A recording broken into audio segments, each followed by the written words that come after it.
Hi friends, welcome to my channel Kannada facts. Hi friends, ಈ ಸೃಷ್ಟಿಯಲ್ಲಿ ಸ್ತ್ರೀಯರು ಪುರುಷರನ್ನು ಆಕರ್ಷಿಸುವುದನ್ನು ಬಹಳ ಸುಲಭವಾಗಿ ಮತ್ತು ಸರಳವಾಗಿ ಮಾಡಬಲ್ಲರು.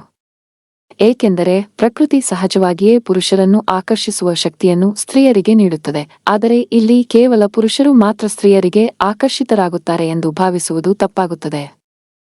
ಏಕೆಂದರೆ ಪುರುಷರಿಗಿಂತ ಸ್ತ್ರೀಯರಲ್ಲಿ ಕಾಮವು ಹೆಚ್ಚಾಗಿ ನಿಕ್ಷಿಪ್ತವಾಗಿರುತ್ತದೆ. ಆದ್ದರಿಂದ ಸ್ತ್ರೀಯರು ಕಾಮದಿಂದ ತೀವ್ರವಾದ ಭಾವೋದ್ರೇಕಗಳನ್ನು ಹೊಂದಿರುತ್ತಾರೆ. ವಿಪರೀತ ಕಾಮ ಇರುವ ಸ್ತ್ರೀಯರು ನಿಧಾನವಾಗಿ ಇರುತ್ತಾರೆ. ಅವರು ಹೆಚ್ಚಾಗಿ ಮಾತನಾಡುವುದಿಲ್ಲ. ಒಂದು ವೇಳೆ ಅವರು ಮಾತನಾಡಿದರೆ ನಗುತ್ತಾ ನಾಚುತ್ತಾ ಮಾತನಾಡುತ್ತಲಿರುತ್ತಾರೆ.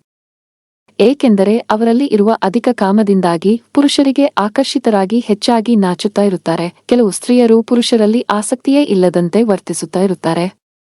ಆದರೆ ಅವರು ಪುರುಷರೊಂದಿಗೆ ಹೆಚ್ಚಾಗಿ ಸ್ನೇಹ ಮಾಡುತ್ತಾ ಇರುತ್ತಾರೆ.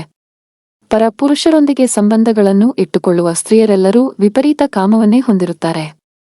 ತಮ್ಮ ಕಾಮದ ಆಸೆಗಳನ್ನು ತೀರಿಸಿಕೊಳ್ಳುವುದಕ್ಕಾಗಿಯೇ ಪರಪುರುಷರೊಂದಿಗೆ ಸಂಬಂಧಗಳನ್ನು ಇಟ್ಟುಕೊಂಡು ಅವುಗಳನ್ನು ಮುಂದುವರಿಸುತ್ತಾ ಇರುತ್ತಾರೆ. ಕೆಲವರು ಸ್ತ್ರೀಯರು ತಮ್ಮ ಕಾಮವನ್ನು ನಿಯಂತ್ರಿಸಲಾಗದೆ ಯೌವನದಲ್ಲಿಯೇ ಪ್ರೀತಿಗೆ ಬೀಳುತ್ತಾ ತಮಗೆ ಇಷ್ಟವಾದ ಪುರುಷರೊಂದಿಗೆ ದೈಹಿಕ ಸಂಬಂಧಗಳನ್ನು ಇಟ್ಟುಕೊಳ್ಳುತ್ತಾರೆ.